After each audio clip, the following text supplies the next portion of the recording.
4 teens laughed as they filmed themselves tormenting a blind woman, until her son, a fiery preacher, made the video go viral. What happened next would change their lives forever. From which country are you enjoying this story? Please make sure to tell us in the comments.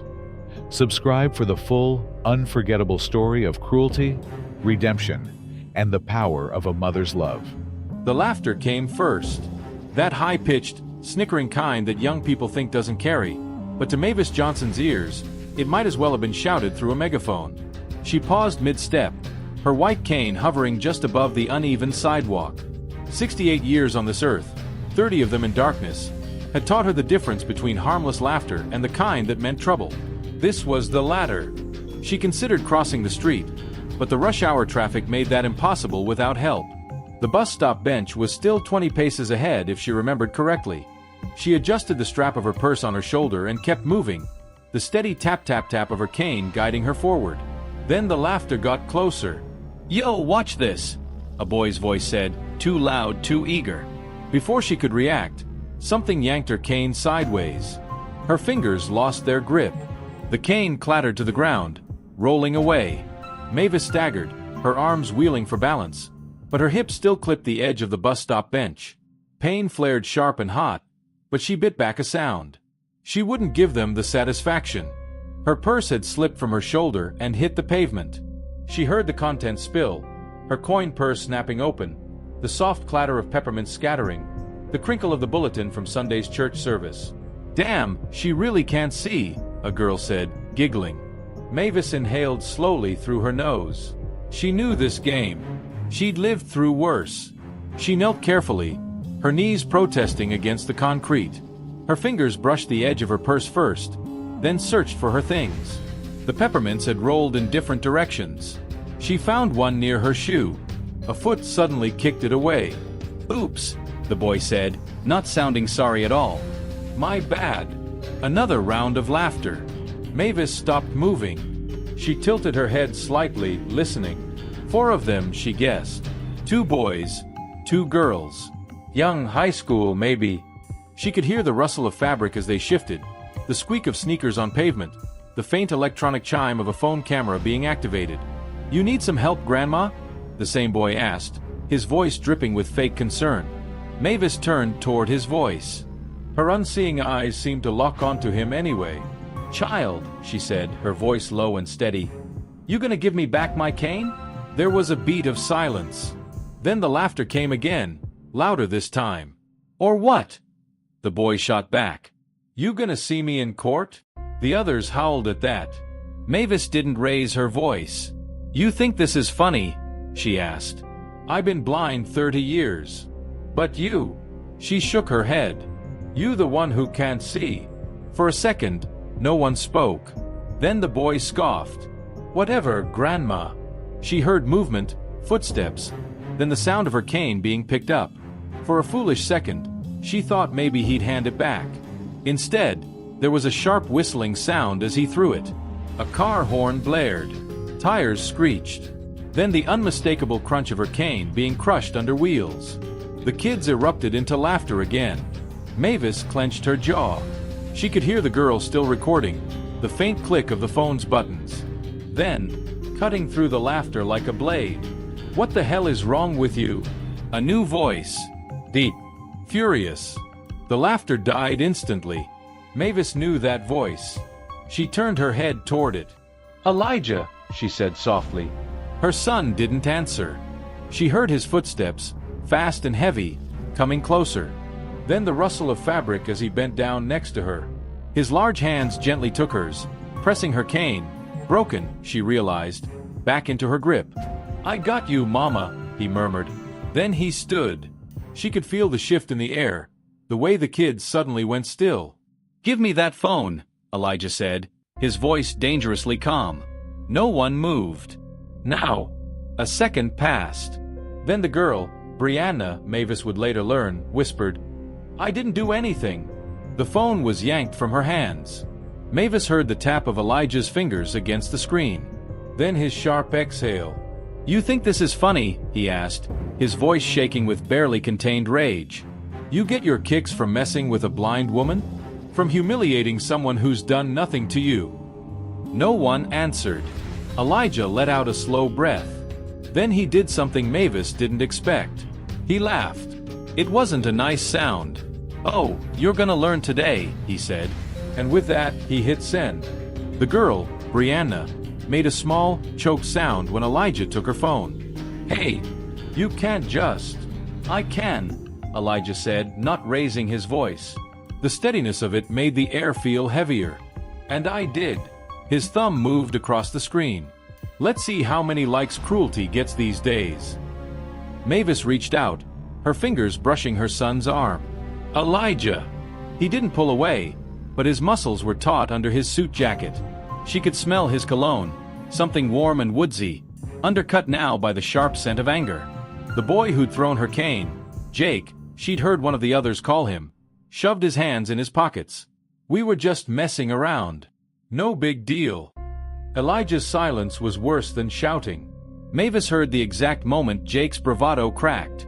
His breath hitched, just slightly. Then Elijah spoke. "You know what my mama always told me?" He didn't wait for an answer. When you have to say it's not a big deal, it usually is. He held up the phone. The video was already uploaded. "Let's ask the internet." Brianna made a grab for the phone. Elijah held it just out of reach. "You can't." "Can't what?" Elijah asked. "Show people who you really are." He tilted his head. "You pressed record, sweetheart." "Not me." A car slowed near the curb. The driver's window rolled down. "Everything okay, Reverend?" Mavis recognized Deacon Harris's voice. Elijah didn't look away from the teens. "We're having a teaching moment, Deacon." A pause. Then the car door opened. Deacon Harris was a large man, taller even than Elijah, with a voice that could shake the rafters at New Dawn Baptist on Sunday mornings. Right now, it was dangerously quiet. "These the ones bothering Sister Mavis?" Jake took a step back. Mavis sighed. She bent down, feeling for her scattered things. Her fingers found a peppermint, the wrapper gritty from the pavement. She brushed it off and tucked it into her purse. "Ma'am." A new voice.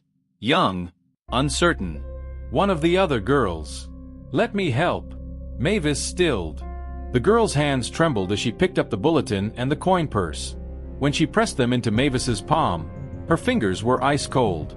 "Thank you," Mavis said. The girl swallowed hard. We didn't mean." Elijah's phone rang. He glanced at the screen. Then slowly he smiled. It wasn't a kind expression. That was fast. Brianna's phone started buzzing. Then Jake's. Then the other girl's. Jake fumbled his phone out of his pocket. His face drained of color. "What they?" Deacon Harris peered over his shoulder. Looks like y'all trending." Mavis didn't need to see the screen to know what was happening. The video, her cane being snatched, her stumble, the laughter, was spreading. And the internet, she knew, had a particular appetite for justice. Brianna's phone buzzed again. She looked at it, then made a small, wounded noise. "My aunt just texted." Her voice broke. "Oh my God." Elijah handed her phone back. "Sunday service starts at 11, he said calmly. "I suggest y'all be there." Jake's head snapped up. "Why the hell would we?" "Because," Elijah said, "right now, the whole world thinks you're monsters." He adjusted his tie. "I'm giving you a chance to prove them wrong." Mavis touched her broken cane. The plastic was splintered where the car had run over it. Jake's phone buzzed again. He looked at it, and something in his face changed. "My coach just texted." His voice was hollow. He said. He couldn't seem to finish. Elijah nodded. "Scholarship on the line?" Jake didn't answer. Brianna was crying now, silent tears streaking her makeup. "You don't understand. My mom's gonna kill me." Mavis stood. The teens fell silent. She walked toward Jake, her steps measured. When she was close enough, she reached out. He flinched, but she only adjusted his jacket collar, smoothing it down with hands that had soothed scraped knees and broken hearts for decades. "Child," she said softly, "you got a choice now." She patted his chest. "Be the villain in this story, or be the one who learns? Jake's breath shuddered. Elijah took his mother's arm. Come on, Mama. Let's get you home. As they walked away, Deacon Harris fell into step beside them. You really gonna let them come to church after this? Elijah glanced back at the teens. Jake was staring at his phone like it had burned him. Brianna had sunk onto the bus stop bench, her face in her hands. Oh, they're coming, Elijah said. He squeezed Mavis's hand. And they're gonna listen. The laughter cut through the afternoon air like broken glass. Mavis Johnson paused mid-step, her white cane hovering just above the cracked sidewalk. 68 years of life, 30 in darkness, had taught her to recognize the difference between harmless amusement and cruelty. This was the latter. She considered crossing the street, but the rush of traffic made that impossible without assistance. The bus stop bench was still 20 paces ahead if her memory served. Adjusting her purse strap, she continued forward, the steady tap-tap-tap of her cane guiding her way. Yo, watch this, a boy's voice said, too loud, too eager. Before she could react, her cane was yanked sideways. Her fingers lost their grip as the aluminum rod clattered to concrete. Mavis staggered, arms wheeling for balance, but her hips still clipped the bench edge. Pain flared sharp and hot, but she refused to make a sound. Her purse slipped from her shoulder, hitting the pavement with a thud. Contents spilled, coins scattering from the snapped-open change purse, peppermints rolling across concrete, the crinkle of Sunday's church bulletin unfolding. Damn, she really can't see, a girl giggled. Mavis inhaled slowly through her nose. She knew this game. She'd survived worse. Kneeling carefully, her aging joints protesting against hard concrete, she began gathering her things. Her fingers found a peppermint near her shoe. A sneaker kicked it away. Oops, the boy said without remorse. My bad. Fresh laughter erupted. Mavis stilled. Tilting her head slightly, she listened. 4 of them, she guessed. 2 boys, 2 girls. High school age. The rustle of designer fabrics, squeak of expensive sneakers, the electronic chirp of a phone camera activating. You need some help, Grandma? The same boy asked, voice dripping with false concern. Mavis turned toward his voice, milky eyes locking onto his position. Child, she said, voice low and steady. You gonna give me back my cane? A beat of silence. Then renewed laughter. Or what? The boy shot back. You gonna see me in court? The group howled. Mavis didn't raise her voice. You think this funny? I've been blind 30 years. But you. She shook her head slowly. You the one who can't see. For a moment, no one spoke. Then the boy scoffed. Whatever, Grandma. She heard movement, footsteps, then her cane being picked up. For a foolish second, she thought he might return it. Instead came the sound of aluminum whistling through air. A car horn blared. Tires screeched. The sickening crunch of her cane being pulverized beneath wheels. The teens erupted in laughter again. Mavis clenched her jaw. The girl's phone continued recording. Its faint electronic were barely audible beneath the cruelty. Then, slicing through the laughter like a blade. What the hell is wrong with you? A new voice. Deep. Furious. The laughter died instantly. Mavis turned toward the sound. Elijah, she said softly. Her son didn't respond. She heard his rapid footsteps, the rustle of his suit jacket as he knelt beside her. His large hands gently took hers, pressing the broken remains of her cane into her grip. I got you, Mama, he murmured. Then he stood. The air shifted palpably. The teens froze. Give me that phone, Elijah demanded, voice terrifyingly calm. Silence. Now. The girl, Brianna, whimpered. I didn't do anything. The phone was snatched from her hands. Mavis heard Elijah's fingers tapping the screen. His sharp exhale. You think this funny? He asked, voice trembling with controlled rage. This how you get your kicks? Tormenting a blind woman? Humiliating someone who never harmed you? No response. Elijah exhaled slowly. Then he laughed, a harsh, mirthless sound. Oh, you're gonna learn today, he said. And with that, he pressed send. The girl gasped. You can't. Can't what? Elijah countered. Show people who you really are. You pressed record. Sweetheart. Not me. A car pulled up to the curb, window rolling down. Everything all right, Reverend? Deacon Harris's familiar bass voice. Elijah kept his gaze locked on the teens. We're having a teaching moment, Deacon. The car door opened. Deacon Harris's imposing frame emerged. At 6'5", he dwarfed even Elijah. These the ones bothering Sister Mavis? Jake took an involuntary step back. Mavis sighed, returning to gathering her scattered belongings. Her fingers found a peppermint, its wrapper gritty from pavement. She brushed it off and tucked it into her purse. Ma'am. A timid voice. The other girl. Let me help. Mavis stilled as trembling hands picked up the bulletin and coin purse, pressing them into her palm. The girl's fingers were ice cold. Thank you, Mavis said. The girl swallowed audibly. We didn't mean. Elijah's phone rang. He glanced at the screen. A slow, grim smile spread. That was fast. Simultaneously, the teens' phones began buzzing. Jake fumbled his from his pocket, face blanching. What they? Deacon Harris peered over his shoulder. Looks like y'all trending. Mavis didn't need sight to understand. The video, her cane being stolen, her fall, their laughter, was spreading. The internet's hunger for justice was insatiable. Brianna's phone buzzed again. She looked at it, then made a wounded noise. My aunt just... Oh my God. Elijah returned her phone. Sunday service starts at 11. I suggest y'all be there. Jake's head jerked up. Why the hell would we? Because, Elijah said evenly, right now, the whole world thinks you're monsters. He adjusted his tie.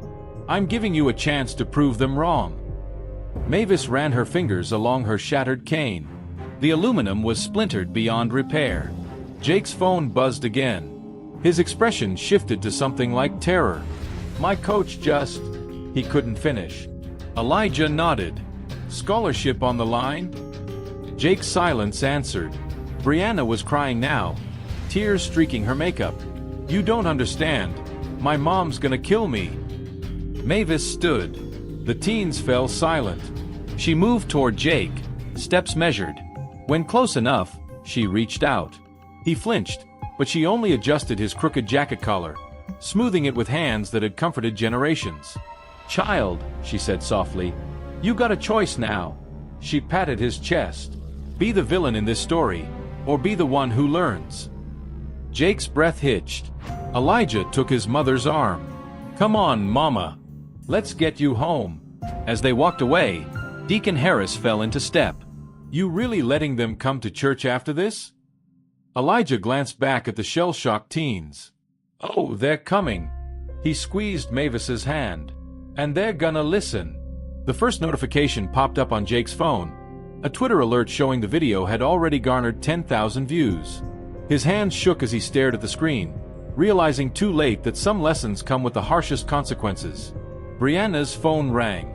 The caller ID showed Moem. She stared at it like a live grenade. The other girl had sunk onto the bus stop bench, face in hands. Mavis's cane fragments clicked against pavement as she walked away, her son's steady arm guiding her. Behind them, the first wail of despair rose from the group as their world began crumbling in real time. Somewhere, a church bell tolled. The ringing phone fell from Brianna's fingers, clattering against the pavement. She made no move to pick it up, just stared at the cracked screen where her mother's face flashed with each insistent ring. The other girl, Kayla, had started hyperventilating, her breaths coming in short, panicked gasps. Jake finally looked up from his phone, his throat working as he swallowed hard. My dad just texted. The team's booster club saw it. His voice cracked. They're voting tonight on my captain status. Deacon Harris lingered by Elijah's car, his massive arms crossed. Ain't no hate like Christian love when somebody messes with their own, he muttered. Mavis paused at the passenger door, her hand resting on the warm metal. Without turning, she said quietly, Elijah, those children need shepherding, not slaughter. Elijah opened her door, his expression unreadable. They made their choices, Mama. And you're making yours, she countered, sliding into the seat. The broken pieces of her cane clicked against each other as she arranged them carefully across her lap. The drive home passed in silence. Mavis counted the turns, right on Maple, left on Fifth, the way the car dipped slightly at the railroad tracks. When the engine cut off in their driveway, she heard Elijah take a deep breath before speaking. "That was Tommy Wilson's boy," he said finally. "The one who threw your cane." Mavis nodded slowly. "I thought that might be the case. He's got his father's voice. And his arrogance." Elijah's hands tightened on the steering wheel. "You remember when Tommy pushed me into the mud at the bus stop in 7th grade? Called me a preacher's boy like it was an insult. I remember you came home covered head to toe, and your father marched you right back out to face him." Mavis smoothed her dress. "What did he tell you that day?" Elijah exhaled through his nose. "Mercy ain't for the deserving. That's what makes it mercy." The house phone was ringing when they walked inside. Elijah answered, his shoulders squaring as he recognized the voice. "Mayor Wilson," he said, voice carefully neutral. Mavis moved to the kitchen, giving the illusion of privacy, though every word carried clearly through the small house. "Understand your concern, Mr. Mayor," Elijah was saying. "But I didn't post that video. Your son did." A pause. "No, sir. I simply removed the privacy settings he forgot to enable." The ceramic teapot trembled slightly in Mavis's hands as she filled it at the sink. Outside the window, Mrs. Carter from next door was pretending to water her roses while straining to hear the conversation. "I'll tell you what," Elijah continued, his voice taking on that particular cadence he used right before delivering a sermon's killing blow. "You bring Tommy Jr. to Sunday service, and we'll call it even." Another pause. "No, sir. There is no other arrangement." The phone clicked down with finality. Elijah appeared in the kitchen doorway, rolling his shoulders like he'd just finished a heavy lift. "Mayor's offering to replace your cane with solid gold if we take the video down." Mavis set 2 cups on the table. "You told him no, of course. Told him we don't worship false idols in this house." Elijah smirked, then sobered. "He'll be at church Sunday, probably with half the town." The teapot whistled. Mavis poured slowly, the steam curling around her fingers. "And the others?" "Brianna Henderson's mother is Sister Louise from the choir." Elijah shook his head. "That girl's going to wish she'd only gotten internet famous." Mavis slid his cup across the table. "You planning to crucify them from the pulpit?" Elijah met her gaze. "I'm planning to save them, Mama, even if they kick and scream the whole way." Outside, a car door slammed. Then another. Voices rose in the street, one shrill with panic, another deep with anger. Through the window, Mavis saw a well-dressed woman dragging a sobbing Brianna up the walkway, the girl's phone still clutched in her free hand. Elijah sighed and stood. Showtime. The doorbell rang like a death knell. The doorbell echoed through the house like a fire alarm. Mavis heard the shuffle of feet on the porch, the muffled sobs, the sharp inhale of a mother trying to maintain composure. Elijah took his time walking to the door, straightening his tie in the hall mirror before opening it. Sister Louise stood rigid on the welcome mat, her Sunday best hat slightly askew, her grip on Brianna's arm tight enough to leave marks. The girl's carefully styled hair was in disarray, her mascara running in black rivers down her cheeks. Behind them, a silver Mercedes idled at the curb, door hanging open. "Reverend Johnson," Louise began, her voice trembling with barely contained fury. "I just saw that video, my daughter." Her words collapsed into a strangled noise. Elijah stepped aside. "Come in, sister. Let's talk." The kitchen smelled of peppermint tea and the faintest hint of vanilla from the candle Mavis kept by the window. Louise guided her daughter to a chair, the girl's shoulders hunched like she expected a blow. Brianna wouldn't meet anyone's eyes, her fingers picking at a loose thread on her designer jeans. Mavis set a fresh cup before Louise. "Drink something, then we'll talk." The tea sloshed as Louise's hands shook. "I don't understand," she whispered. "We raised her better than this. Church every Sunday, youth group, mission trips." Her voice broke, and she films herself tormenting a blind woman. Brianna flinched. "Mom, don't you mom me." Louise's shout made the teacups rattle. "Do you realize what you've done? Grandma Helen saw that video. Pastor Williams from First Baptist called me. The school. She pressed a hand to her mouth. Elijah leaned against the counter, arms crossed. Brianna, why'd you do it? The girl's throat worked. I don't know. It was just... Jake said it would be funny, and you didn't think? Louise interjected. You didn't stop for 1 second to consider. Louise. Mavis's quiet voice cut through the tirade. Let the child answer. Brianna wiped her nose with the back of her hand. It was just supposed to be. I mean, we weren't really gonna. We do dumb stuff all the time for views, but... Her gaze flicked to Mavis's cane pieces on the table. It got out of hand. Elijah nodded slowly. See, that's the thing about cruelty, Brianna. It always starts small. He picked up one of the broken cane segments. Just a joke. Just for laughs. Just for clicks. Then suddenly... He let the piece clatter back onto the table. You're the villain in someone else's story. A car screeched to a stop outside. Doors slammed. Angry voices approached. Through the window, Mavis saw Mayor Wilson marching up the walk, his son Jake trailing behind him, face ashen. Louise groaned. Oh Lord, here we go. The mayor didn't bother with the doorbell. He threw the door open, his custom suit rumpled, his usually perfect hair in disarray. Reverend, he barked, we need to talk. Now. Jake hovered behind his father, his Letterman jacket gone, replaced by a too small polo that made him look about 12 years old. His eyes were red-rimmed, his hands shoved deep in his pockets. Elijah raised an eyebrow. Mayor Wilson, what brings you by? Don't play dumb, the mayor snapped. That video's gone viral. The news stations are picking it up. My office is getting calls. He jabbed a finger at Jake. His scholarship's been suspended. The team wants him benched. This is getting out of hand. Mavis felt more than saw Elijah stiffen. His voice dropped to that dangerous calm again. Out of hand? You mean like when your son stole a disabled woman's mobility aid and destroyed it? Like when he laughed while she struggled to pick up her things? The mayor's face flushed. Now listen here. No, you listen. Elijah stepped forward. Your son made choices. Now he faces consequences. That's how life works. Jake made a small noise in his throat. Dad, maybe we should just... Quiet, the mayor hissed. He turned back to Elijah. What will it take to make this go away? Name your price. The room went still. Even Brianna stopped crying to stare. Elijah smiled, slow and cold. Sunday service. Front pew. All of you. He glanced at Jake. And I want him in the youth choir.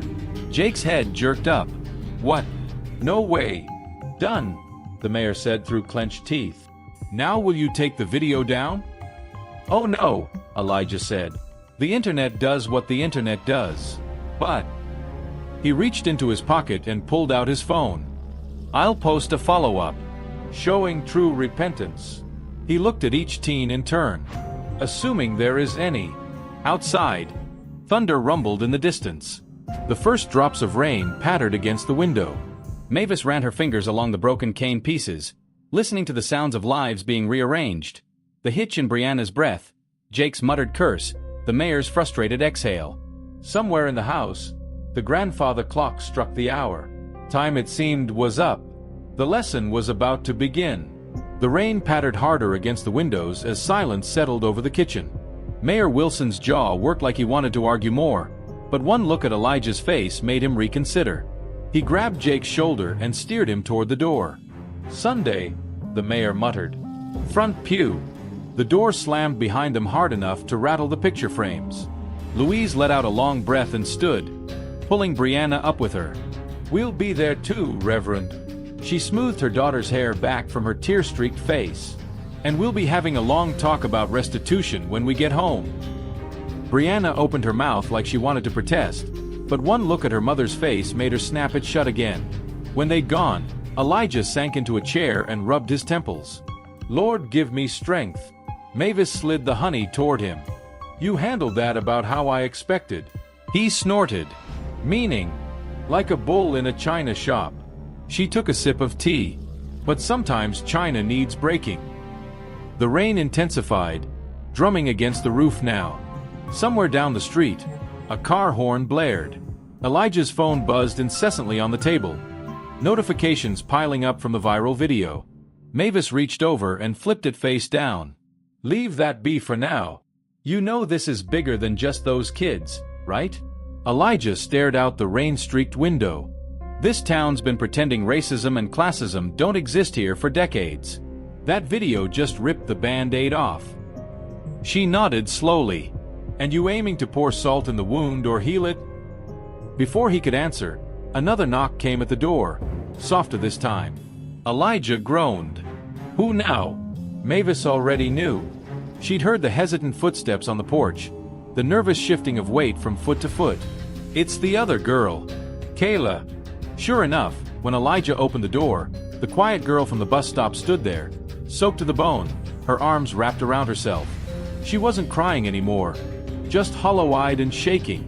"I didn't know where else to go," she whispered. Elijah stepped aside. "Come on in." Kayla hesitated in the doorway, rainwater pooling at her feet. My parents kicked me out." Her voice was barely audible over the rain. "Said they wouldn't have a bully for a daughter." Mavis was already moving, grabbing a towel from the linen closet.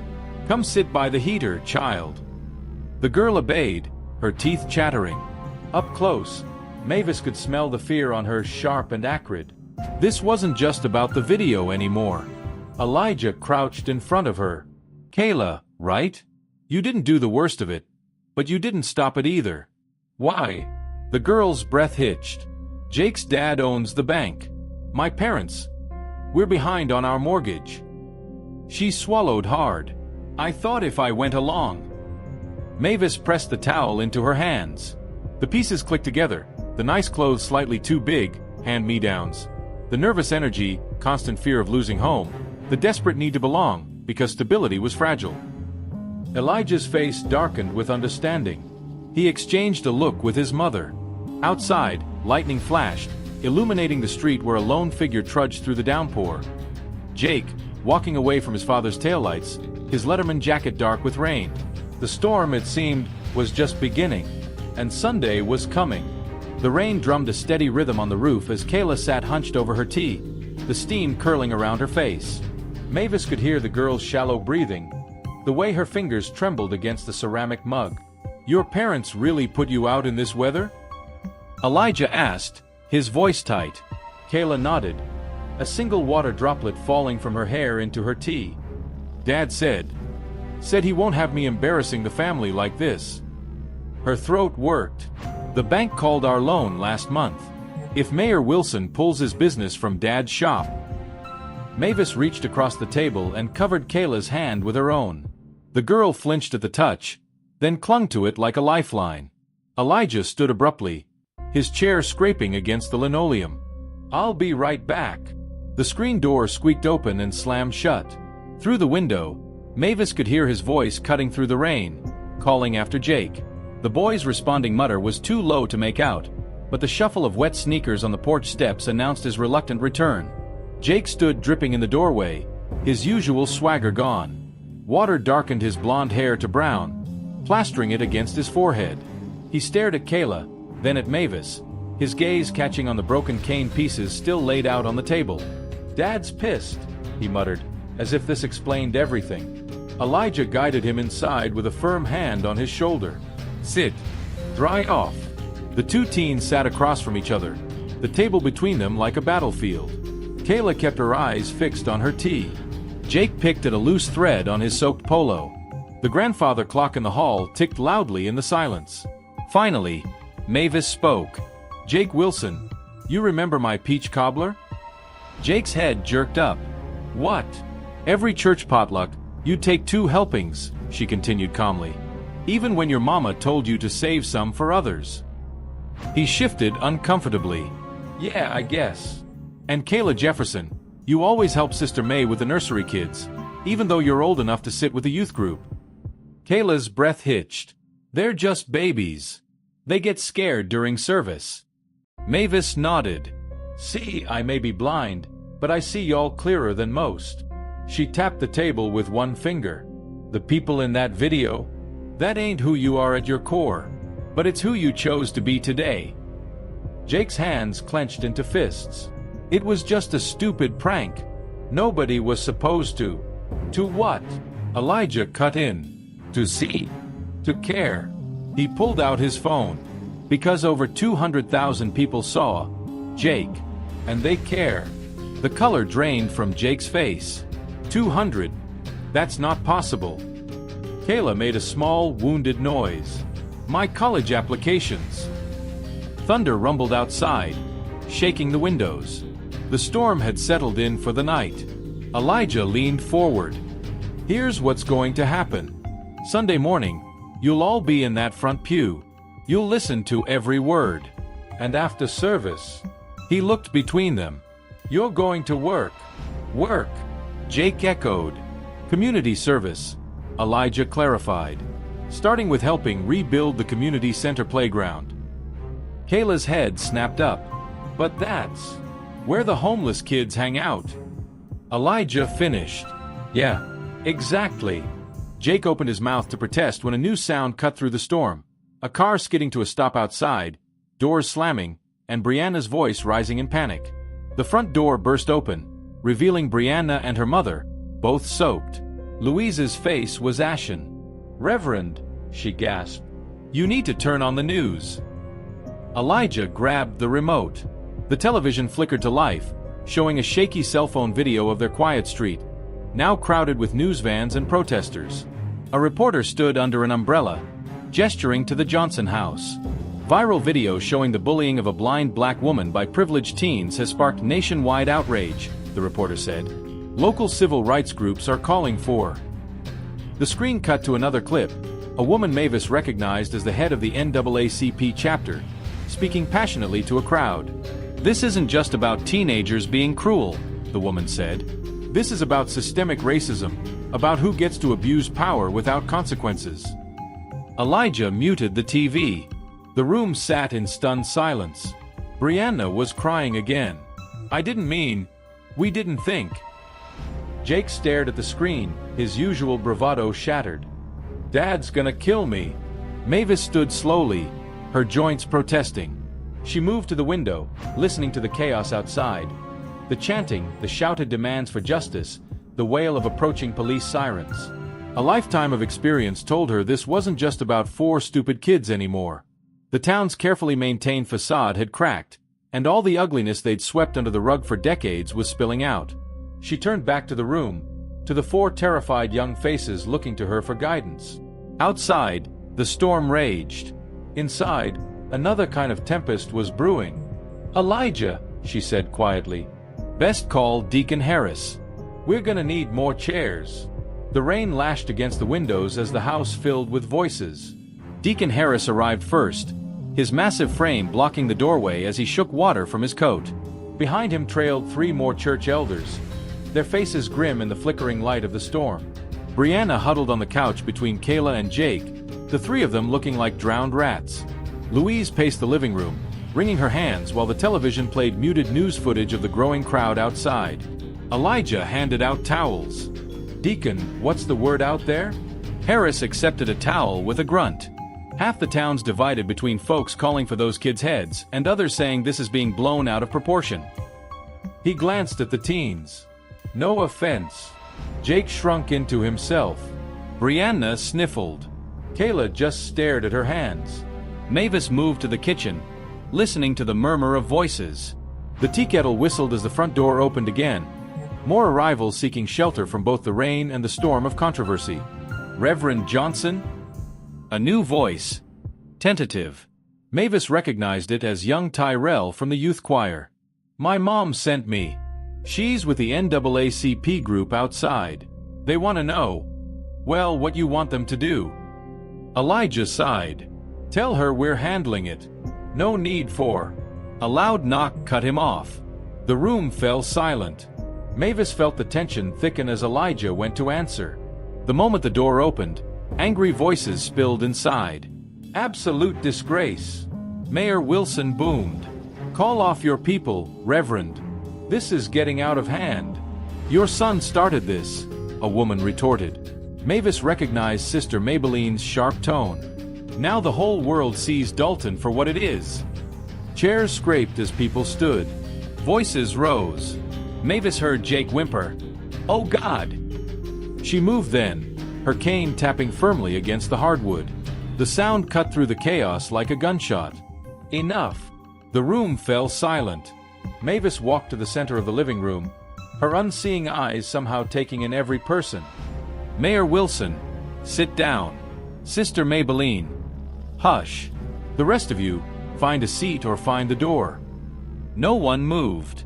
She continued, voice softer but no less firm. We got 4 scared children here who did a terrible thing. We got a town ready to tear itself apart. And we got a whole lot of hurt that's been festering for generations. She turned toward the mayor's breathing.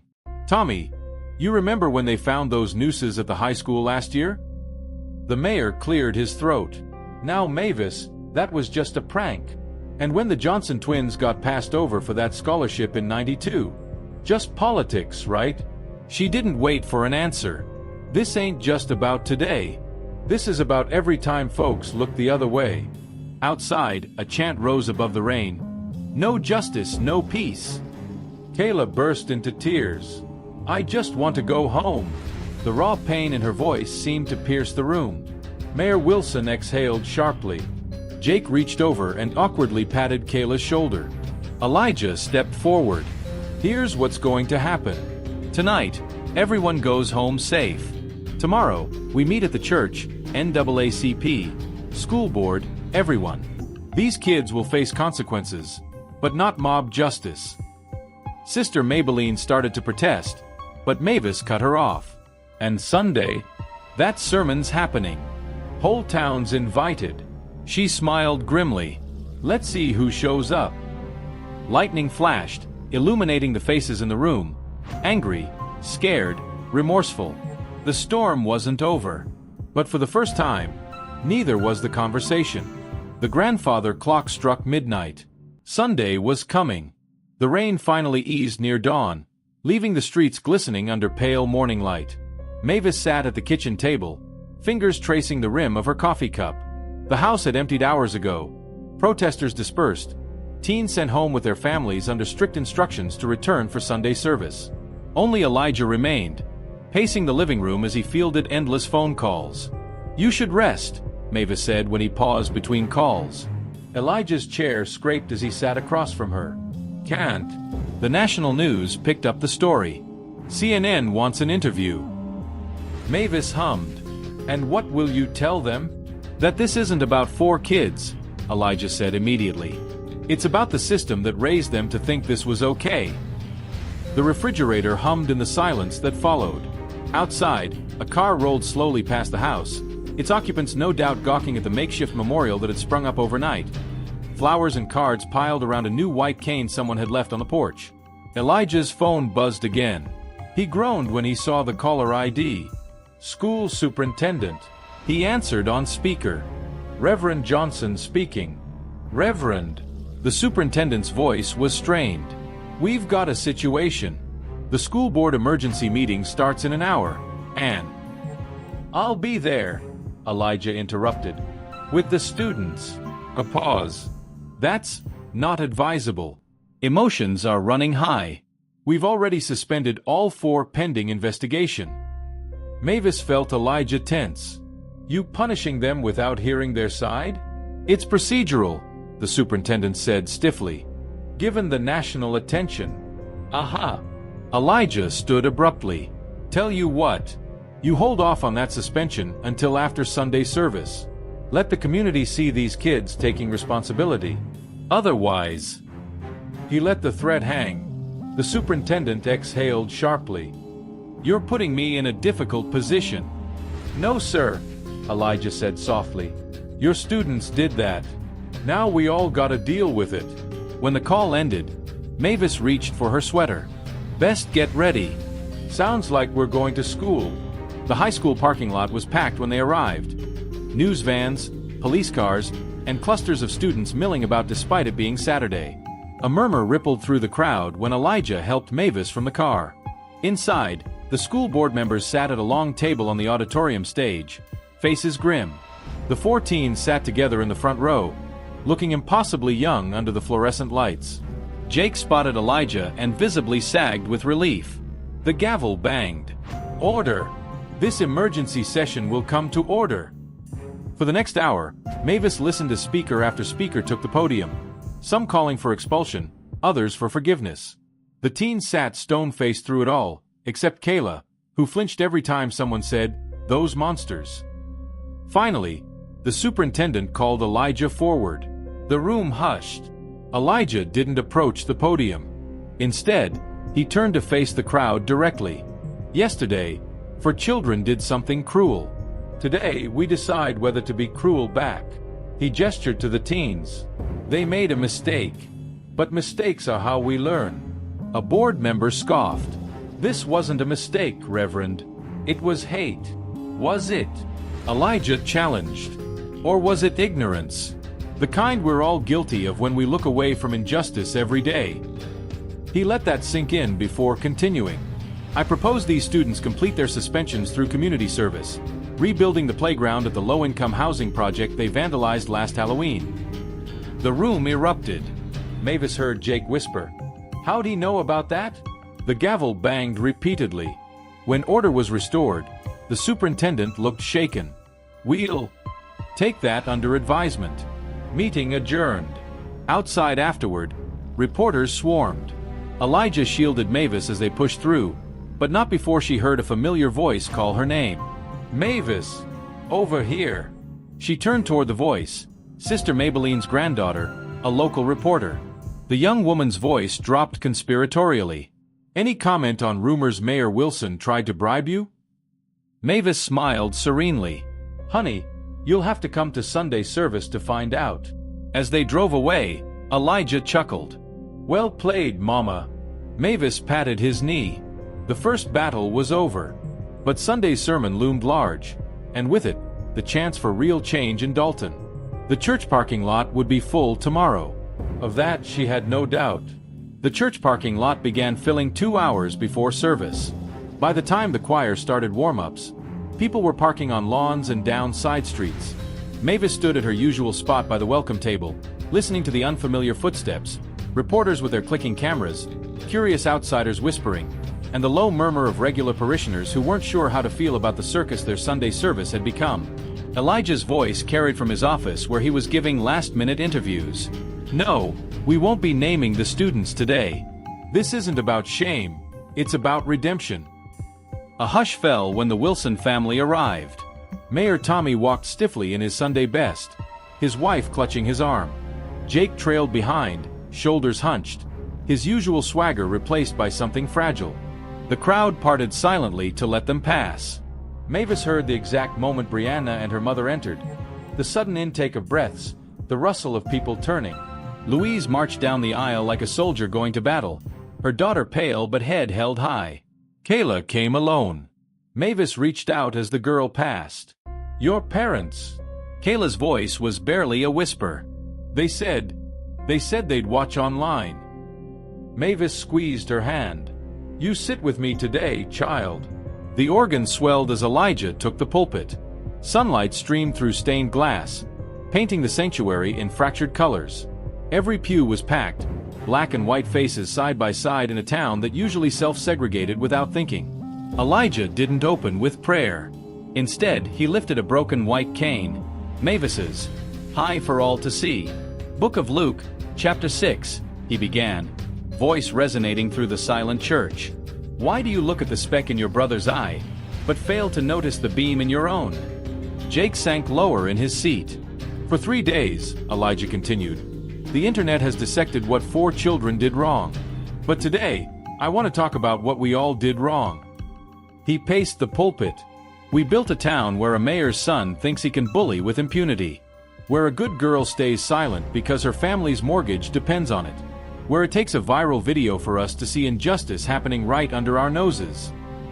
A murmur rippled through the congregation. Elijah held up a hand.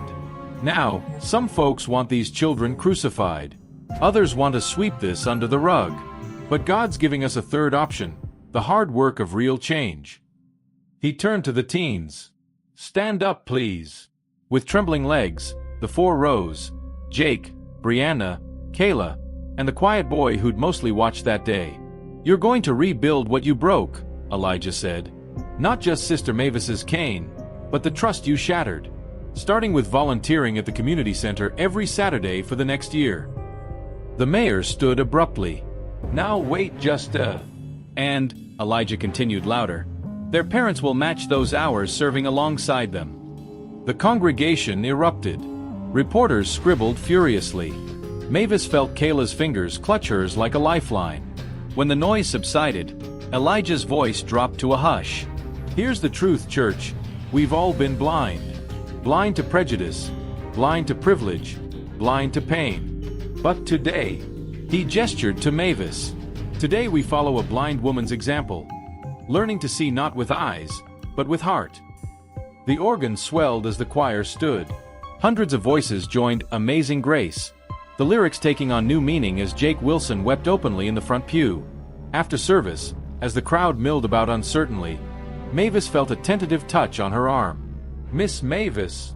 Jake's voice was raw. I made you something. He pressed an object into her hands, a new cane, hand-carved from oak, with her name etched along the shaft. The wood was still rough in places, the work clearly done in haste, but solid. Mavis ran her fingers over the grooves. You made this. All night, he admitted. I watched YouTube videos on woodworking and... His breath hitched. I'm so sorry. She unfolded the cane and tapped it experimentally. The solid thunk echoed through the now quiet sanctuary. Walk me home, Jake, she said. We'll talk about your community service hours. As they stepped into the sunlight, cameras flashed. But for once, Mavis didn't mind being seen. Behind them, she heard Elijah greeting the NAACP president and school superintendent, already planning the next steps. Change like repentance would take time. But the road, like the path her new cane found through the crowd, was finally clear. The oak cane tapped a steady rhythm as Mavis led Jake down Maple Street. Reporters trailed at a respectful distance, their cameras clicking like crickets in the summer heat. Jake walked stiffly beside her, his hands jammed in his pockets, shoulders hunched against the weight of watching eyes. Stand up straight, child, Mavis chided gently. You ain't carrying the world's sins, just your own. Jake forced his shoulders back. Does it ever get easier? The staring. Mavis chuckled. Oh honey, I've been black in America my whole life. The staring's just background noise. She patted his arm. But you're learning to see now. That's what matters. They turned onto Elm where the community center's faded brick walls came into view, or at least Mavis assumed they did from Jake's sharp inhale. That's where we'll be working, he asked, voice tight. Every Saturday, Mavis confirmed, with Deacon Harris supervising. She smiled at his quiet groan. Oh, don't worry, he'll go easy on you. Might only make you move the heavy equipment twice. A car slowed beside them, window rolling down. Miss Mavis, a woman's voice called. I'm with the Times. Could we get a statement about? Come to Bible study Wednesday night, Mavis said without breaking stride. We do Q&A after the lesson on forgiveness. Jake waited until the car passed to whisper. You're enjoying this, aren't you? Child, after 70 years of biting my tongue? Mavis laughed.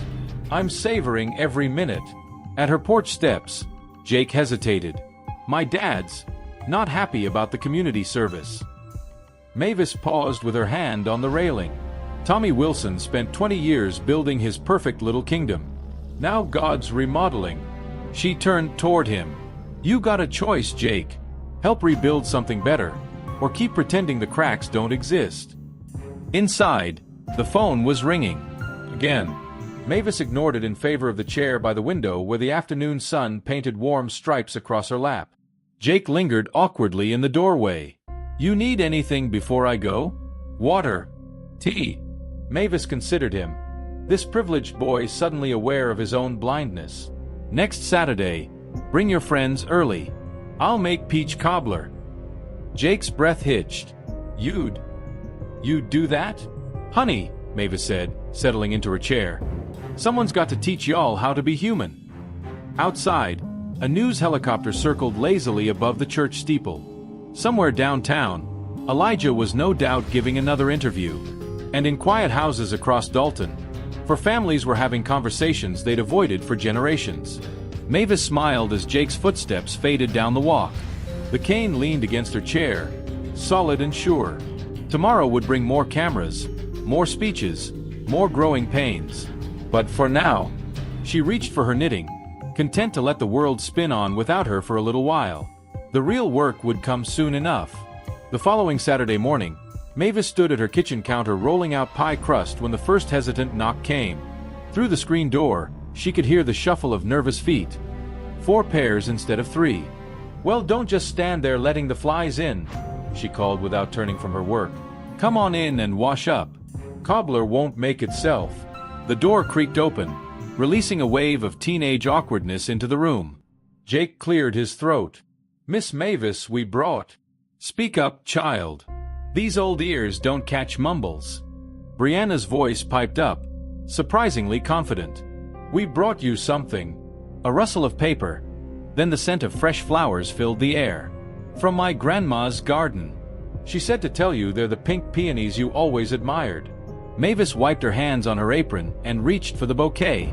Her fingers brushed velvety petals, the stem still damp with morning dew.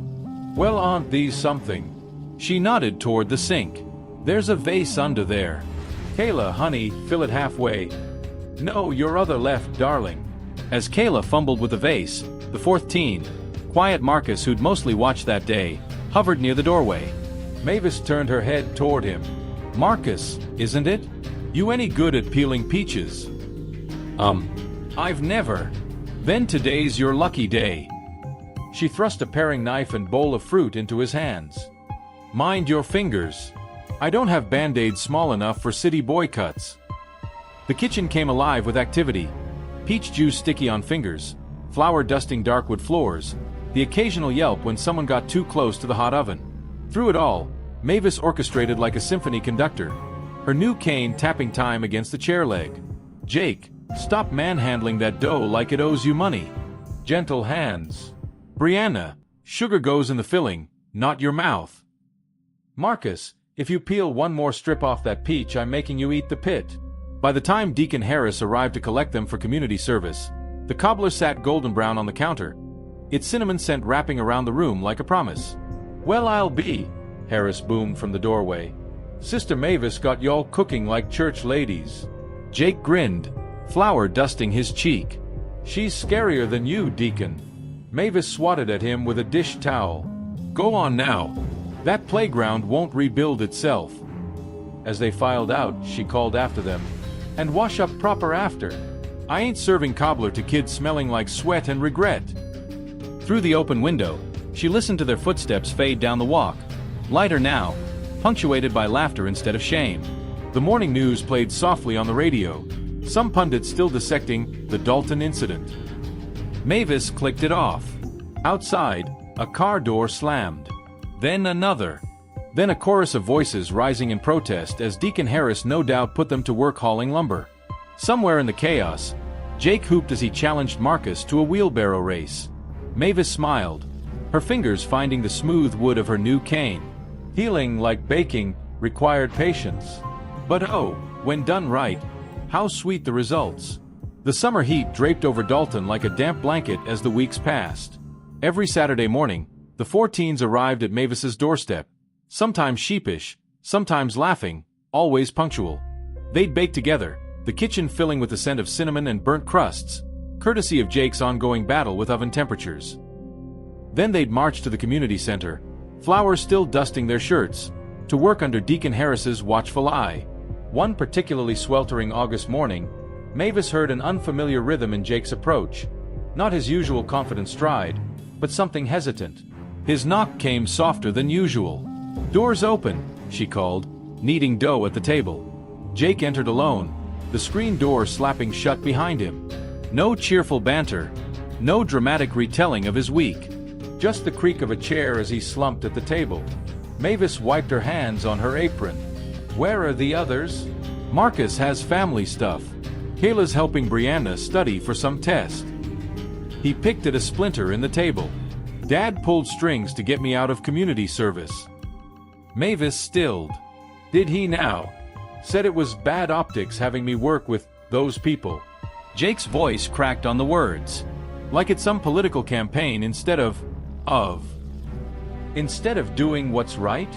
The chair scraped as Jake stood abruptly. I told him no. That's why I'm here alone. He paced the small kitchen. He got so mad, Miss Mavis. Said I was throwing away my future for some publicity stunt. Called Elijah He cut himself off. Mavis pushed the dough aside. Sit down, child. When he didn't move, she reached unerringly across the table and caught his wrist. I said sit.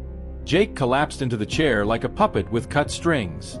Up close, Mavis could smell the sharp tang of teenage sweat and something darker. Fear. You ever heard of the sit-ins? She asked suddenly. Jake blinked. Like, civil rights stuff? 1960. Woolworth's lunch counter. 4 black students sat at a whites-only diner. Her fingers shaped the dough absently. Police came. People spit on them.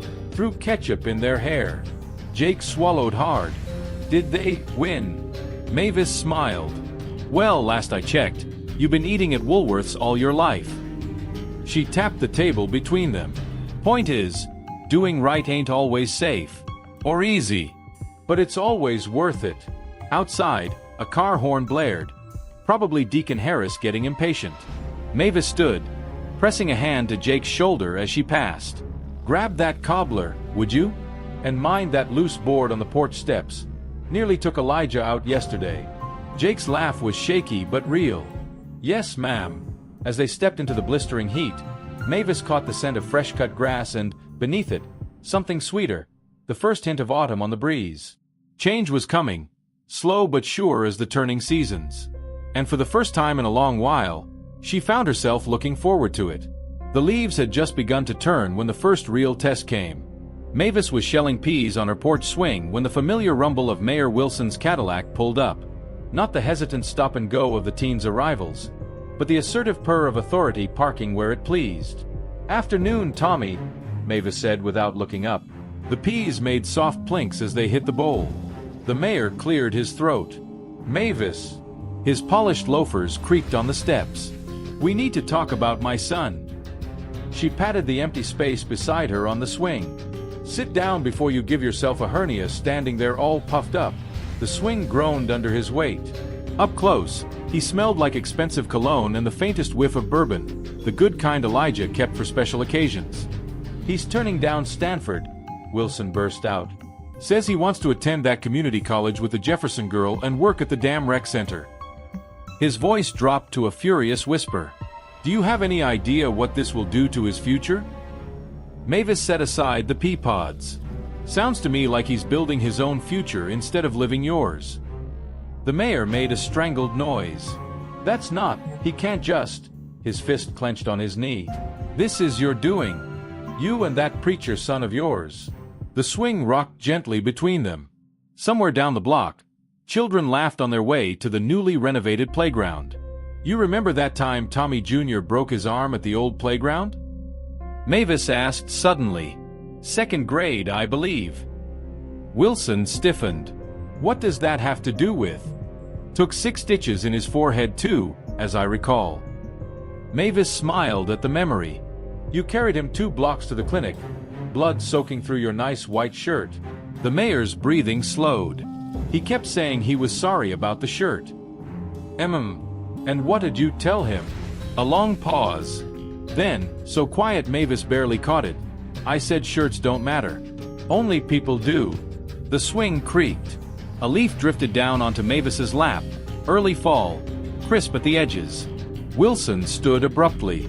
"He starts at Stanford in January." Mavis resumed shelling peas. "We'll see." As his car pulled away, she heard the back gate squeak open. Jake's familiar footsteps approached, accompanied by the rustle of a paper bag. "Brought you those apples you liked," he said, sitting where his father had been. The swing dipped lower on his side. he'd filled out over the summer, less boy and more man now. Was that Dad's car? Mavis accepted an apple, her fingers finding the perfect crispness. He's worried about you. Jake sighed. He's worried about his legacy. Same thing to a man like Tommy. She took a bite, the tart juice bursting on her tongue. You still set on community college? More than ever. His voice firmed. Kayla and I are starting that youth mentoring program at the center. Deacon Harris got us funding through. Don't need the details, child. Mavis patted his knee. Just bring me a slice of that apple pie you're gonna tempt next week. And for heaven's sake, go easier on the cinnamon this time. Jake's laughter rang out across the porch, bright and unburdened. In the distance, church bells began to chime, Elijah calling his flock to evening service. The sound carried over Dalton like a promise, like forgiveness, like the steady tap of a cane finding its way forward, one sure step at a time. The first frost came early that year, glazing the pumpkin patches in silver. Mavis felt it in her bones when she woke, that particular ache that signaled winter's approach. She was layering her flannel robe over her nightgown when the phone rang. Miss Mavis. Kayla's voice was breathless. You gotta turn on Channel 7. Right now. The television hummed to life, the reporter's voice cutting through the static. Breaking news this morning as Mayor Thomas Wilson announces his resignation following allegations of. Mavis didn't need to see the screen to imagine the scene. Tommy at his polished desk, Jake standing somber behind him, the flashbulbs popping like firecrackers. She reached for her cane just as the front door burst open. Jake stood framed in the doorway, cheeks flushed from the cold, his breath coming in white puffs. He's stepping down, he blurted. After the audit found all those backroom deals, the playground funds he diverted, his voice broke. He knew, Miss Mavis.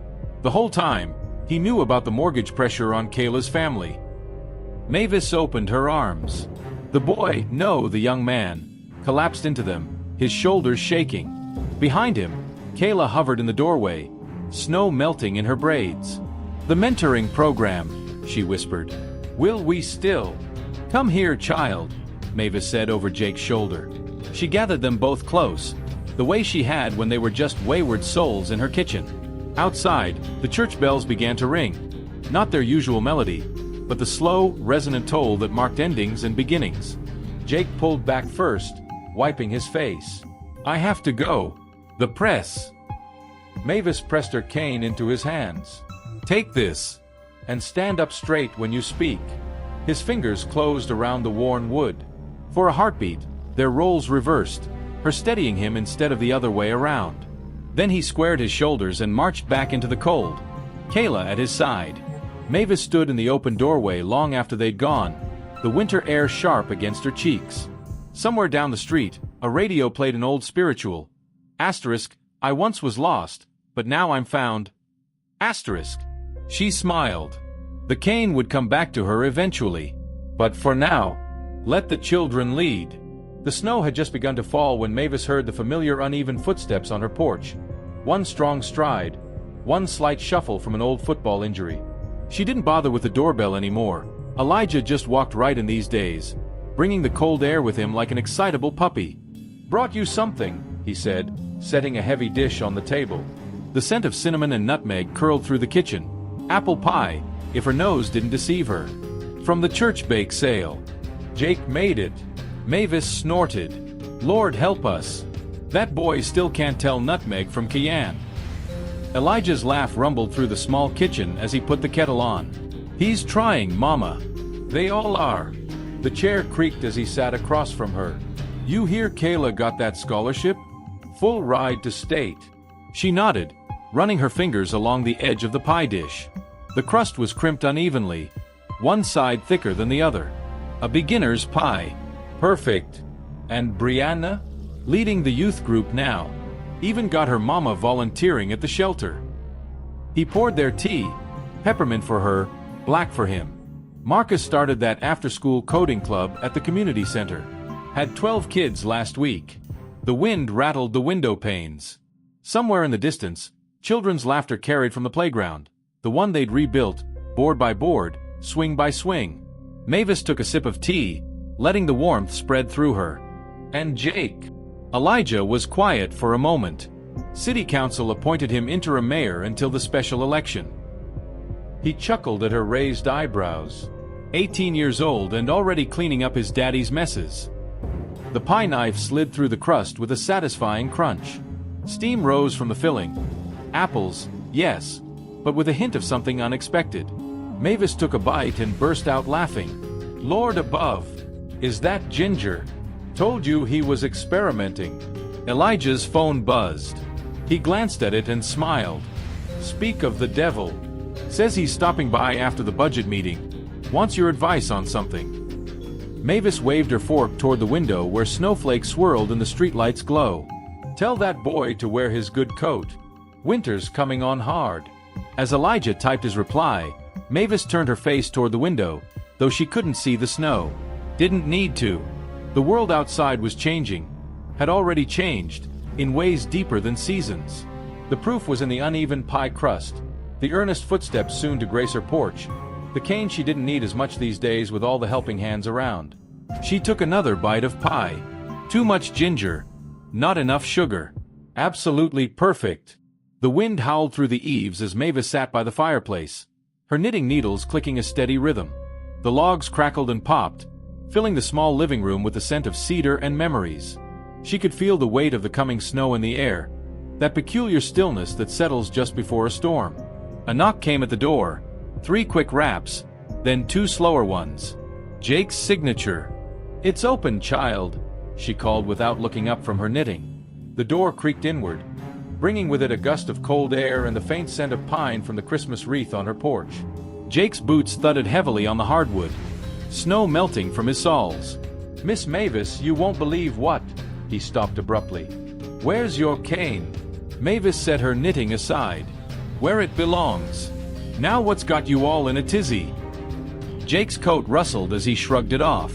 The State Housing Authority approved our proposal. We're getting that new senior center built by spring. His voice cracked with excitement, with wheelchair ramps and braille signage and... Mavis held up a hand. Slow down, Mayor Wilson. You're talking faster than my ears can listen. She heard him take a deep breath, the way she'd taught him, in through the nose, out through the mouth. When he spoke again, his voice was calmer but no less vibrant. We did it. Everything we talked about, the accessible housing, the after-school programs, the community garden. His chair scraped closer. And the best part? The council voted unanimously. Mavis reached out and found his hand. The calluses there surprised her. No longer the soft hands of a privileged boy, but the working hands of a man who'd poured concrete alongside volunteers. You sound surprised, she observed. Jake exhaled sharply. After everything my father did, I didn't think they'd trust me. Trust isn't given, child. It's earned. She squeezed his fingers.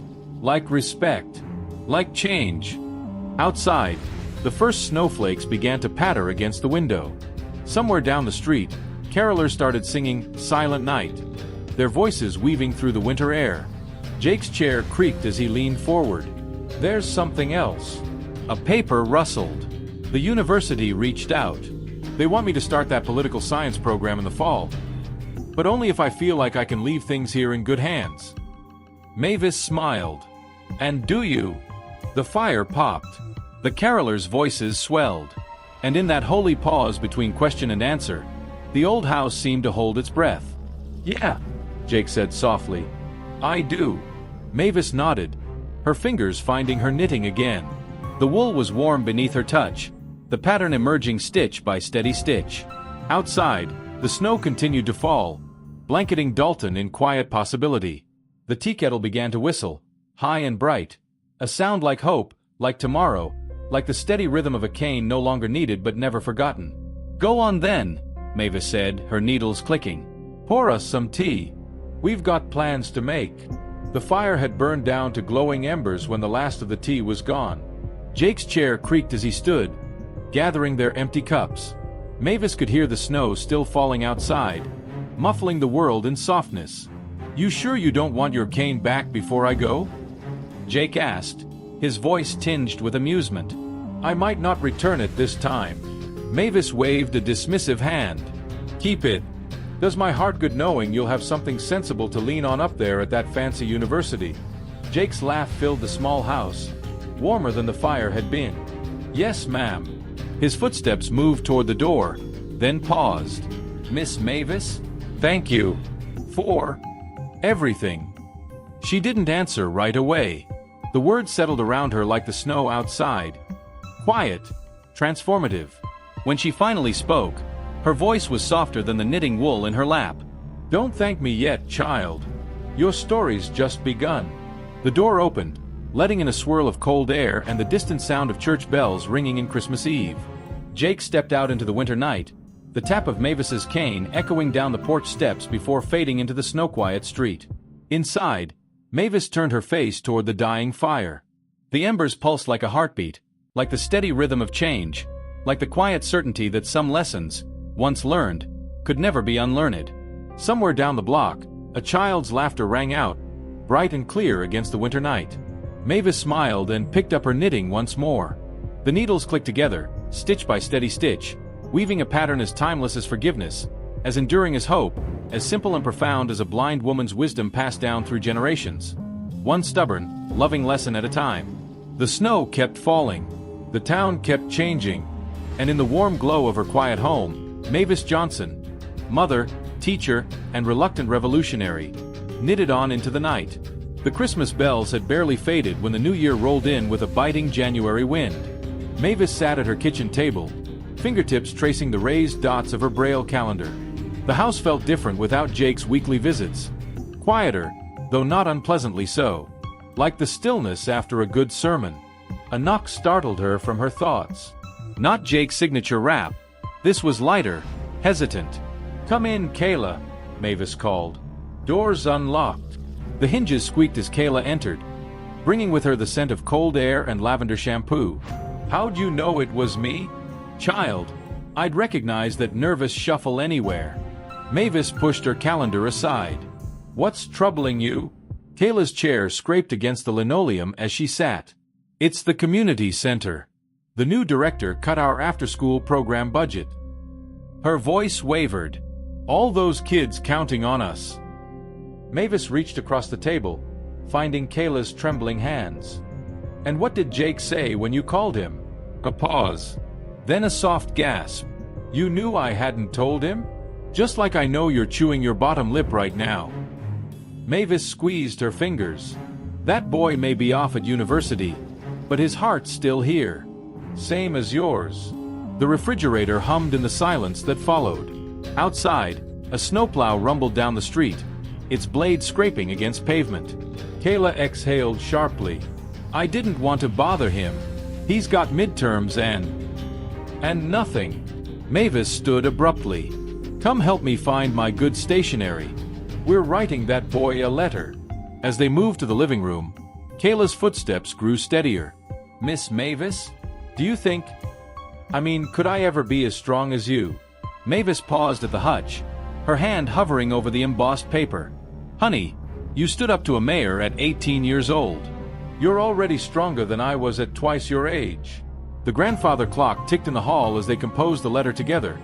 Kayla dictating, Mavis writing in her careful script.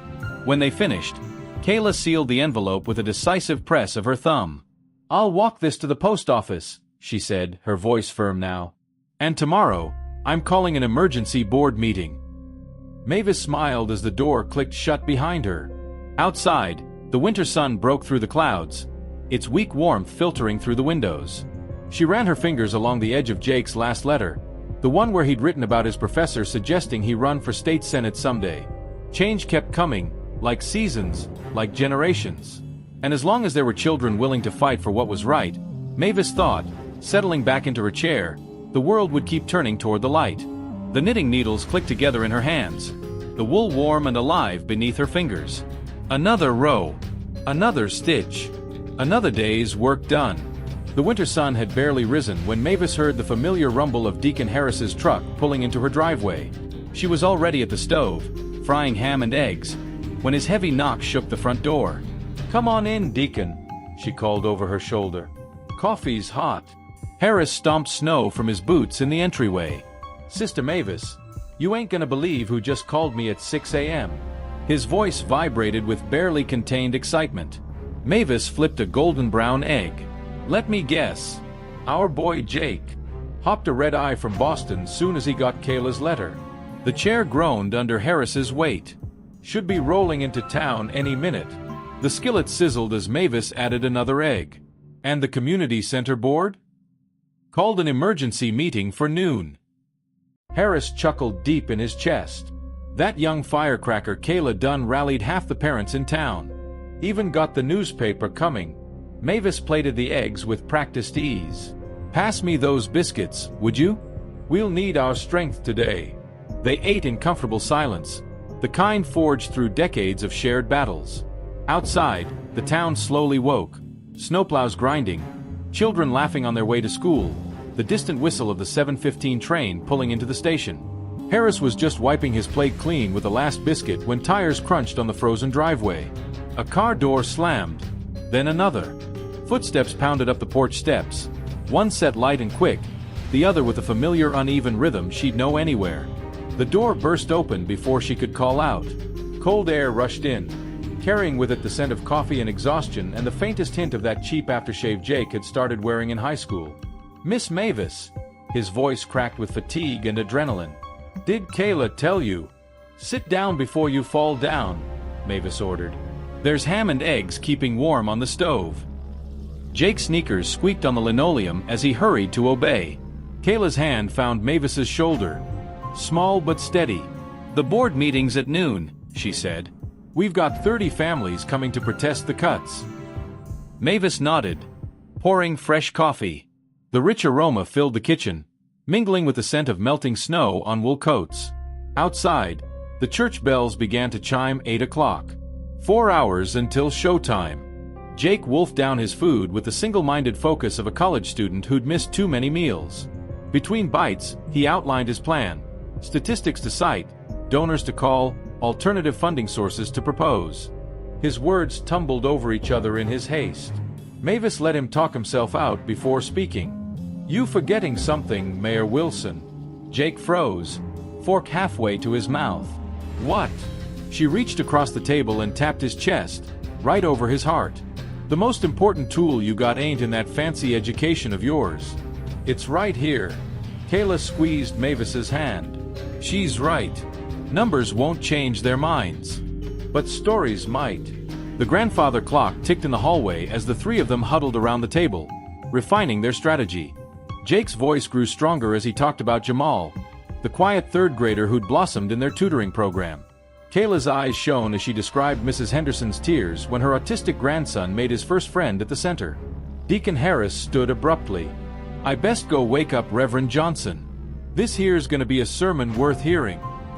As the door closed behind him, Mavis reached for her coat. Well, what y'all waiting for? We got a town to save. Jake's chair scraped back. But your cane.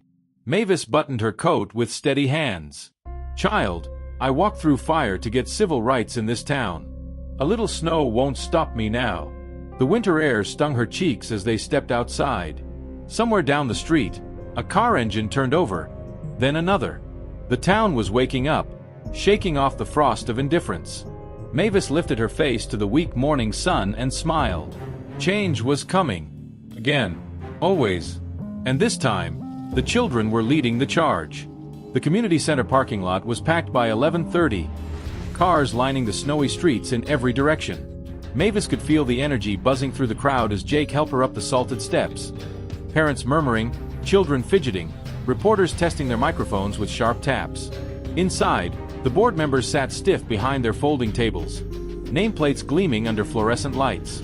Chairman Dawson, a banker who'd golfed with the former mayor, cleared his throat as they entered. This meeting is to discuss budget allocations. With all due respect, sir, Jake cut in, his voice carrying through the room without needing a microphone. This meeting is about people. A ripple went through the crowd. Mavis felt Kayla take her arm, guiding her to a seat in the front row. The folding chair was cold even through her wool coat. Dawson adjusted his tie. Young man, we have a $50,000 shortfall. The math is simple. Then let me make it simpler. Jake pulled a folded paper from his back pocket. Every dollar cut from these programs will cost us 3 in police overtime, truancy cases, and... A door slammed at the back of the room. Mavis turned toward the commotion. Heavy boots, the jingle of keys, the familiar creak of a leather jacket. Well, ain't this a sight? Her breath caught. That voice, roughened by cigarettes and time, but unmistakable. Tommy Wilson hadn't set foot in this building since his resignation. The crowd parted as the former mayor strode forward.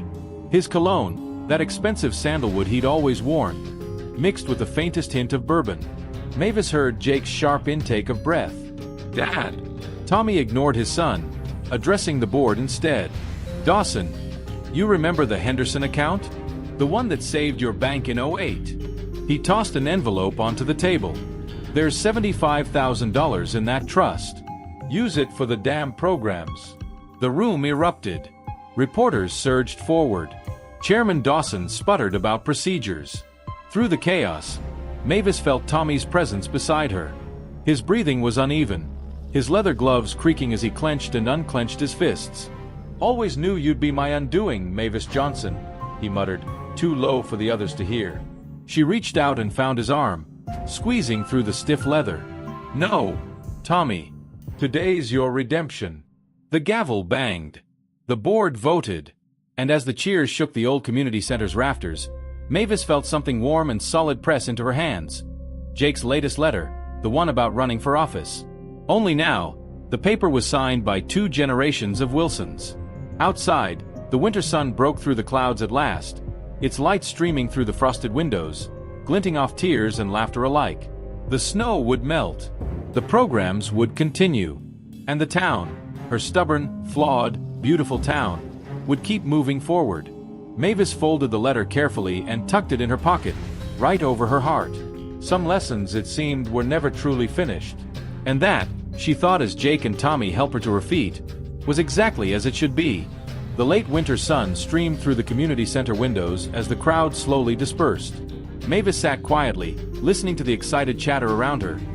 Parents making plans, volunteers signing up for shifts, children already asking when the next robotics club would meet.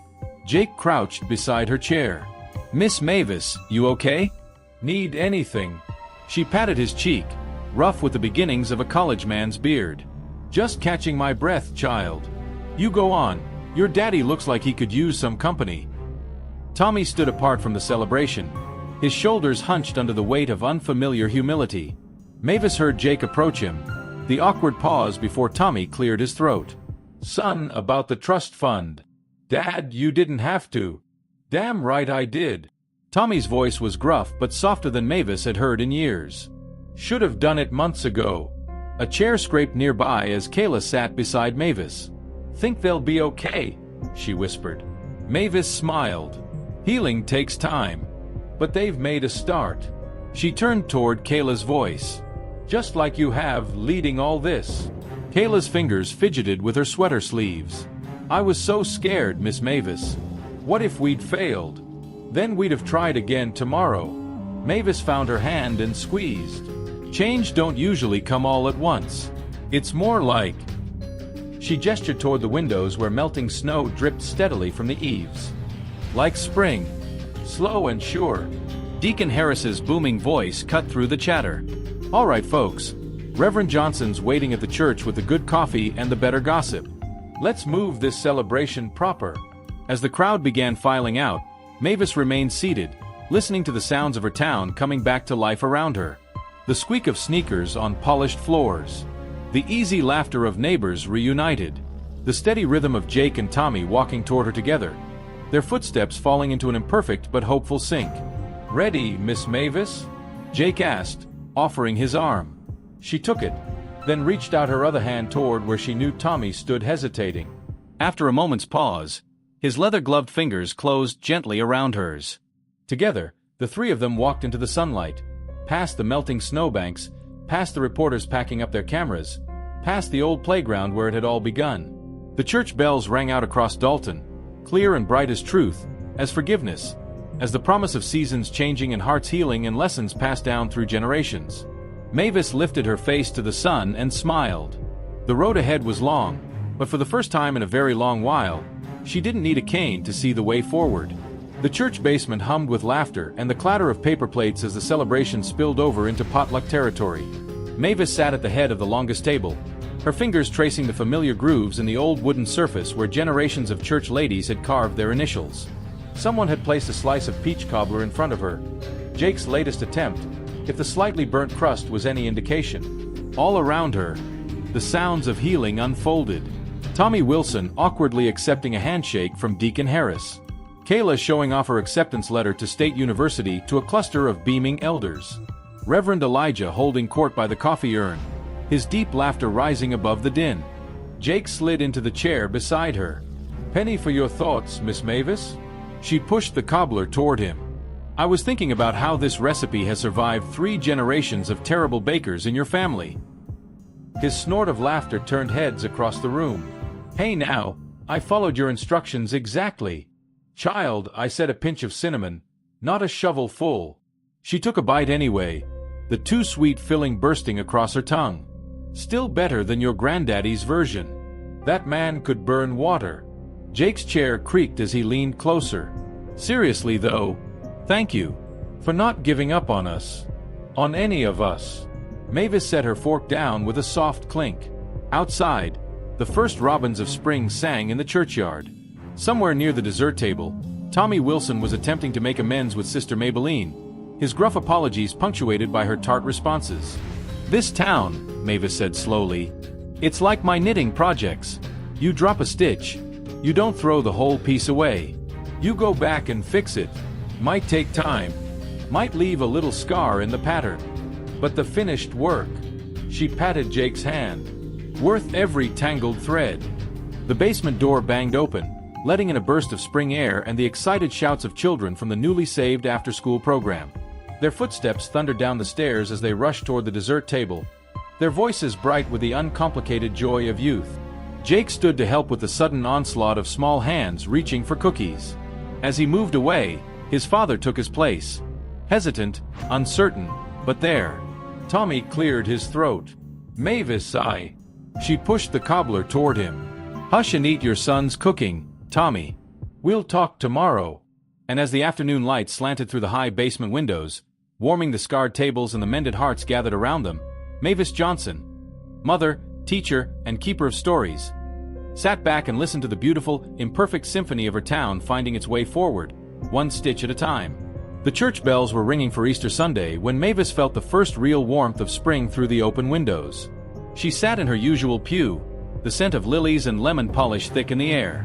The sanctuary buzzed with whispered excitement, not just for the holiday, but for the baptismal font that had been dragged center stage. Jake's nervous footsteps approached from the vestry. "Miss Mavis? You ready?"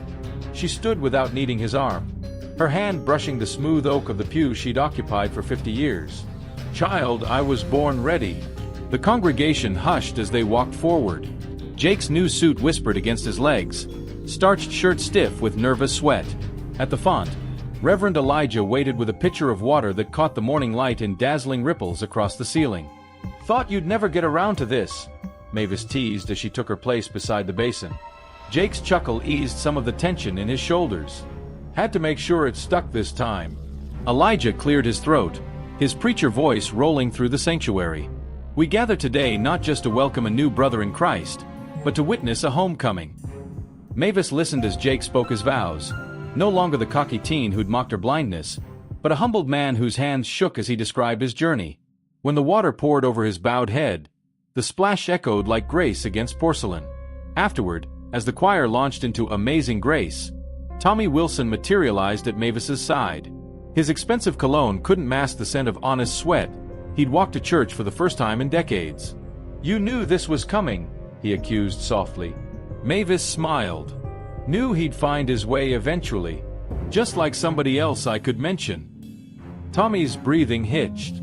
Through the swell of the hymn, she heard the rustle of fabric as he wiped his eyes. The music rose, carrying with it the hopes and heartaches of every soul in the packed pews. When the final amen faded, Jake's damp footsteps squished toward her. His hug was tight, his cheek still cool from the baptismal waters. "Thank you," he whispered against her shoulder. Mavis patted his back, her fingers brushing the damp collar of his shirt. Outside, the church bells began anew, their joyous peals ringing out over Dalton's waking streets. The sound carried past the community center with its freshly painted walls, past the playground where children of all colors swung together, past the modest house where a handmade cane rested by the door, not needed, but treasured. And in that moment, with the sun warm on her face and Jake's tears dampening her good dress, Mavis Johnson understood what she'd really been teaching all along, that the hardest lessons often grew the strongest roots, and that redemption, like spring, came when you least expected it but always right on time. The summer heat hung heavy over Dalton on graduation day. Mavis sat in the front row of folding chairs on the high school football field, her best Sunday dress sticking to the plastic seat. Around her, families fanned themselves with programs as the brass band tuned up off-key. A hand squeezed hers, Kayla's, with her newly manicured nails and the slight tremor that still surfaced when she was nervous. "He asked me to give you this," she whispered, pressing something cold into Mavis's palm. Mavis's fingers traced the familiar shape, Jake's class ring, the one his grandfather had given him. The metal was warm from Kayla's grip. "Where is that boy?" Mavis asked, slipping the ring into her pocket for safekeeping. Last-minute valedictorian stuff. Kayla's chair creaked as she leaned closer. "Miss Mavis, he's not going to state with me in the fall. Got accepted to Howard University's political science program." The band launched into pomp and circumstance, drowning out Mavis's soft, "Well, I'll be." The graduates' footsteps rustled the artificial turf as they processed in. She recognized Jake's walk immediately, that same determined stride he'd used marching up her porch steps all those years ago, only surer now. When he reached the podium, the crowd hushed. 4 years ago, his voice carried clear across the field, I stood in this same spot as class president, arrogant as the day is long. A ripple of knowing laughter. I thought I knew everything. Then a blind woman taught me how to see. Mavis felt hundreds of eyes turned toward her. She straightened her shoulders and smiled. Jake's speech wove through their story. The shame, the lessons, the hard-won redemption. When he finished by announcing his Howard acceptance, the applause shook the bleachers. After the ceremony, Jake found her in the crowd, his graduation cap slightly askew. "Well," he asked, breathless, "what do you think?" Mavis reached up to straighten his tassel. "I think that ring's too nice to be wasting away in my pocket." She pressed it back into his hand. "You'll need it where you're going." His hug lifted her off the ground. Around them, camera flashes popped. This moment, like so many others, would no doubt make tomorrow's paper. But as Jake set her down gently, Mavis realized something with sudden clarity. She didn't mind being seen anymore. Not when the story was worth telling. That night, as fireflies danced outside her kitchen window, Mavis sat with her knitting, the needles clicking a quiet rhythm. The television murmured the evening news. Something about Jake's speech going viral. About renewed calls for equity in small towns across America. The front door creaked open without knocking. Elijah's familiar footsteps crossed the linoleum. "You planning to hog all the peach cobbler, or you gonna share with your favorite son?" Mavis pushed the plate toward the sound of his voice. "Hush and eat. I'm listening to the news." A spoon clinked against porcelain. Outside, a car rolled slowly down the street. Probably Jake and Kayla off to some graduation party, the radio playing too loud, their laughter floating through the open windows. Elijah's chair scraped closer to hers. Together, they sat in comfortable silence, listening to the sounds of their town changing, growing, becoming. The knitting needles clicked. The ice cream melted. The fireflies winked their tiny lights against the gathering dark. And in that ordinary, extraordinary moment, Mavis Johnson found exactly where she was meant to be. Right at the heart of the story, still teaching, still learning, still marveling at how far the light could reach when someone was brave enough to shine it. The needles stilled in her hands as the news segment ended. Somewhere down the street, the church bells began to chime. Tomorrow would bring new challenges, new lessons, new chances to get it right. But for tonight? Mavis smiled and picked up her knitting once more. There was still plenty of work to do. The autumn leaves crunched underfoot as Mavis made her way down Maple Street for the last time. At 93, her steps were slower now, her hands curled like parentheses around the oak cane Jake had carved all those years ago. The town had changed, new sidewalks, that coffee shop where the hardware store used to be, but the important things remained. The church bells still rang on Sundays. The community center thrived. And if she listened just right, she could still hear the echoes of children laughing in the rebuilt playground. A familiar car rolled up beside her, Elijah's old Buick, its engine purring like a contented cat. The door creaked open. "Mama, you're gonna be late to your own party," Elijah chided, but his voice was warm. Mavis waved him off. "I'm savoring the walk. Now hush and drive ahead. I'll meet you there." She heard him hesitate, then sigh. The car idled forward, stopping at each intersection like a dutiful watchdog. The cane tapped a steady rhythm as she walked. Past the house where Sister Maybelline used to live. Past the bench where Tommy Wilson, rest his soul, had first apologized through gritted teeth. Past the spot where her old cane had been crushed beneath indifferent tires. The community center buzzed with noise as she approached. Laughter. Clattering dishes. The occasional shriek of a child. The door swung open before she could reach for the handle. "Miss Mavis!" A chorus of voices greeted her, Kayla's lilting accent now polished by her law degree, Marcus's deep baritone from years of coaching, Brianna's musical laugh. And there, at the center of it all, Grandma Mavis. Small hands grabbed hers. Jake's daughter, the spitting image of her father at that age, if the gasp of the crowd was any indication. "Daddy said to give you this." Something smooth and wooden pressed into Mavis's palms, a miniature cane, perfectly sized for little hands. The crowd erupted in laughter as the girl demonstrated her walking like grandma, tapping the cane with exaggerated care. Jake's arms enveloped her, his embrace familiar as sunrise. "Happy birthday," he murmured. His cheek bore the scratch of a long day's stubble, but his shoulders still carried that same determined set they'd had when he marched up her porch steps as a penitent boy. The party swirled around her. Old friends, new babies, the endless parade of lives she'd touched. When the cake was served, peach cobbler flavored of course, they insisted Mavis make a speech. She stood slowly, her hands resting on the carved head of her cane. The room hushed. "Don't need many words," she said. Her voice, though weathered, still carried to every corner. "Just this, the world's made of stories. Make sure yours is worth telling." As the applause rose, Jake's daughter tugged her sleeve. "Grandma Mavis, when I'm big, can I have your cane?" Mavis smiled, running her fingers over the polished oak. "Child, by the time you're grown?" She leaned down, whispering loud enough for everyone to hear, "You'll be carving your own." And as the laughter and music filled the room, Mavis Johnson, mother, teacher, and keeper of stories, took her seat in the center of it all, her cane resting proudly beside her, its wood glowing golden in the late afternoon sun. Still teaching, still loved, still seeing clearer than anyone.